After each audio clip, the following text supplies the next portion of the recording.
Саламатсыздарбы, урматтуу видео көрүүчүлөр, жалпы эле YouTube колдонуучулар. Өзүңүздөр билесиздер, мен баягы сүйүнүү менен мыйзамын чыгаргам. Жалпы колдоо көргөзгөндөргө, жалпы ошол видеону көрүп, мага жеке катка жазгандарга ыраазычылык билдирем. Бул бүгүнкү биздин экинчи чыгармабыз. Ошол сыяктуу эле ушул жерден чертилет. Ошол эле бурого бураймын. Дагы бир айта кетейин. Бүгүнкү чыгара турган, разбор кыла турган ырыбыздын аталышы, чыгарманын аталышы дейинче, нарындан жазган саламгат деген чыгарма. Буну Ашал атабыз өтө керемет кылып ырдаган. Андан кийин толтура биздин ырчыларыбыз, агаларыбыз илине ырдап жүрөт. Эми ар бирөөнүн варианты ар башка. Бирок негизги өзөгүн сиздерге үйрөтөмүн. Кийин кандай кылып коозо ырдайсыздарбы, кыйкыр ырдайсыздарбы, бакыр ырдайсыздарбы, ал өзүңүздөрдөн. Анда эмесе кийинкини айта кетейин. Бул ырды чертиш үчүн биз колубузду кайзыга бурайбыз. Азыр мен ортосун ляга, эки чекесин миге бурадым. Ар бириң да кайталап айта кетейин. Тактап коеюн. Ортосу ля, ля. Эки чекеси болсо ми нотасына буралат. Дагы бир жолу ортосу ля, эки чекеси ми нотасына буралат.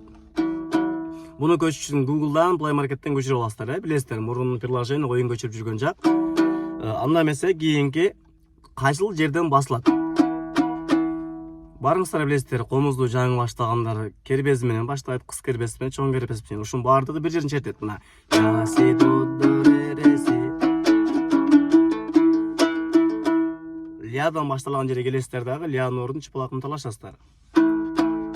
Чыпалактан өйдө кеткенде ля, соль, фа. Наоборотно фа, соль, ля, си, до, ре.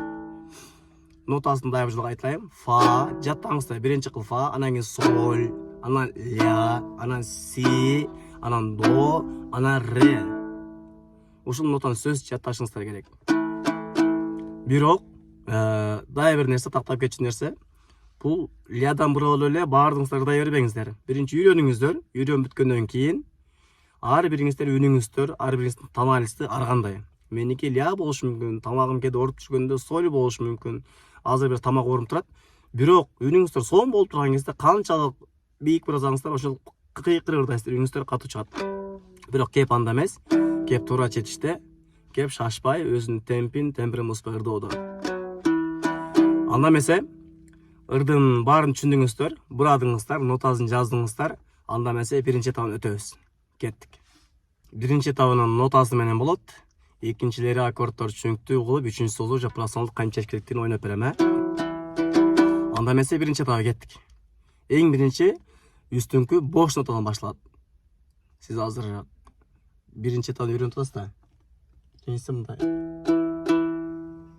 Жаш элек шайыр шаттанган,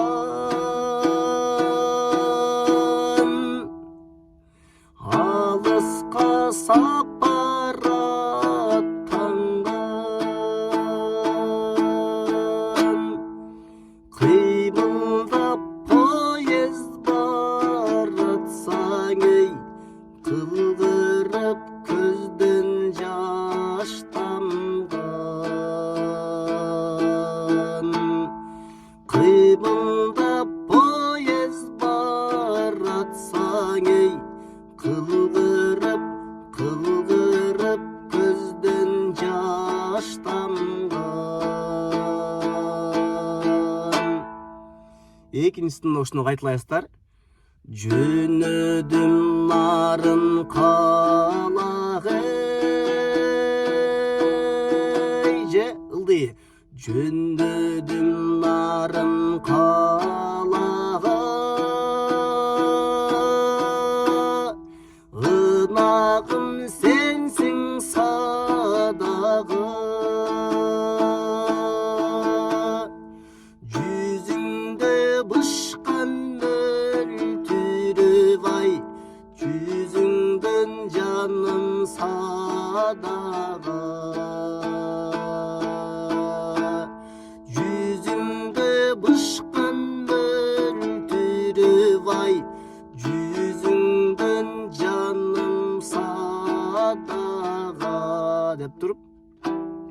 дегенден кийин эми кайырмасы келет. Кайырмасы бир аз түшүнүш керек бул жерин.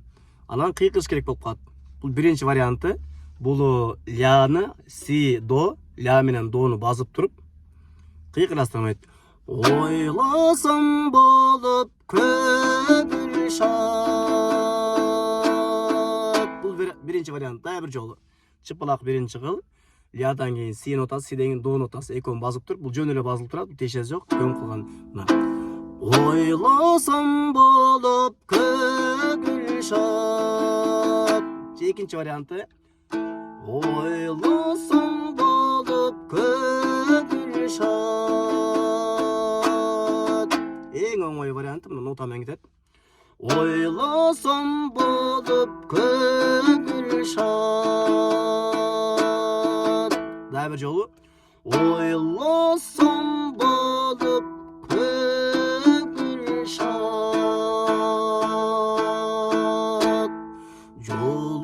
Жолуксак деп мен кайрабат. Театр ачып жатканда кей нарындан жазган салам кат. Театр ачып жатканда кей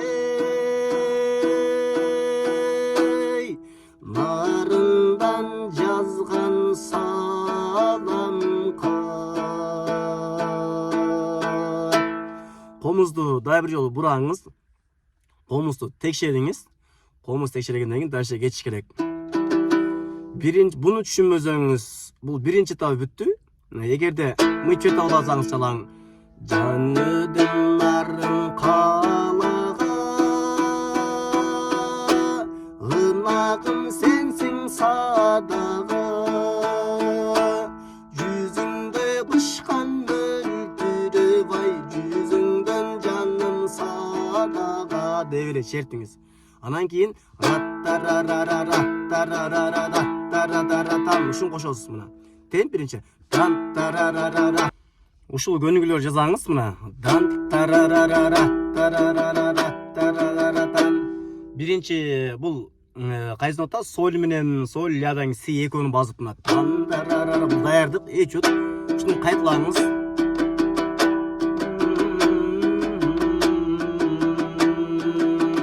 Үнүңүзгө ушундай окшоштуруңуз.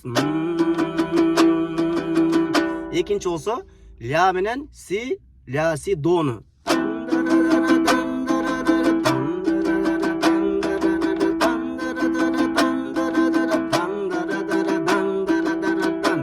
Деп чертиңиз, колуңуз көммөйүнчө, үнүңүз отурмайча. Анан кийин уже бул аккордторду көргөзсүм. Аккорд мына. Көнүгүүлөрдүн баарын жазап бүтүңүз дагы, көнүгүү жазап бүткөндөн кийин аккордторду басыңыз. Бул эң биринчи үнү көрүңүз. Соль менен лядан кийин си нотасын басасыз дагы. Экинчи ля менен дону. Биринчи аккорд, экинчи аккорд. Үчүнчүсү бул фа менен сини басасыз.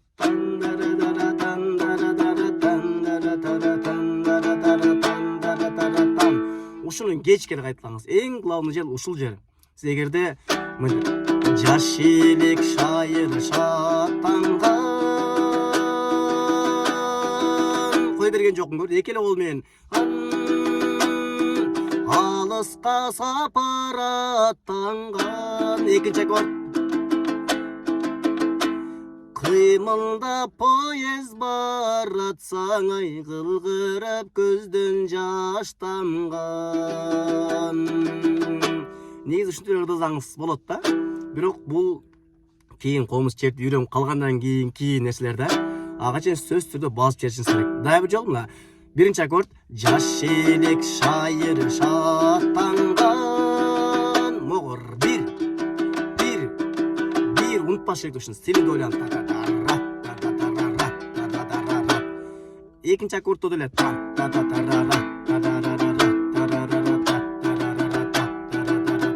Окуучулар сөз унутпаңыз. Анан ырдаганы келгенде жаш элек шайыр шаттанган алыска сапарат. Ушун баарын көрдүңүздөр, үйрөнүүдө эч кыйынчылык жок, урматтуулар. Эч ойлонбоңуздар.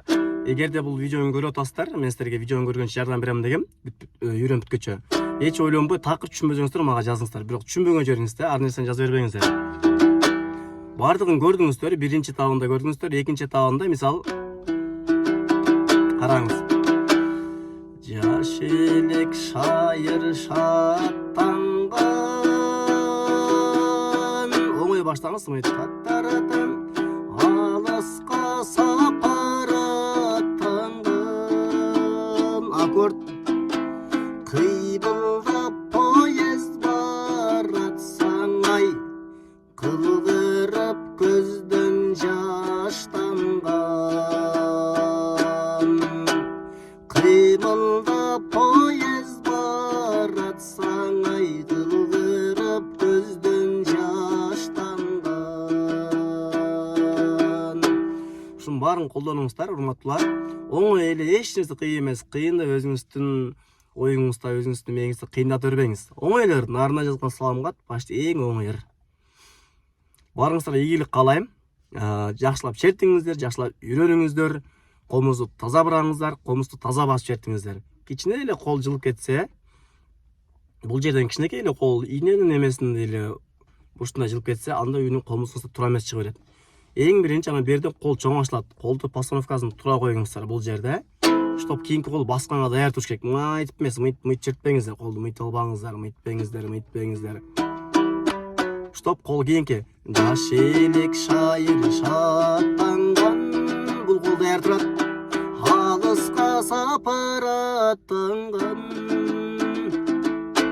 кыймылдап поезд баратсаң эй, кылдырып көздөн жаштанган. Бар эле түшүнүктүү болду окшойт. Баарыңыздарга чоң рахмат. Ийгилик, үйрөнөңүздөр. Bir gün olmasa bir günün kolumuz yürüyüşler gerekti. Çok rahmat. Жақсы болыңыздар.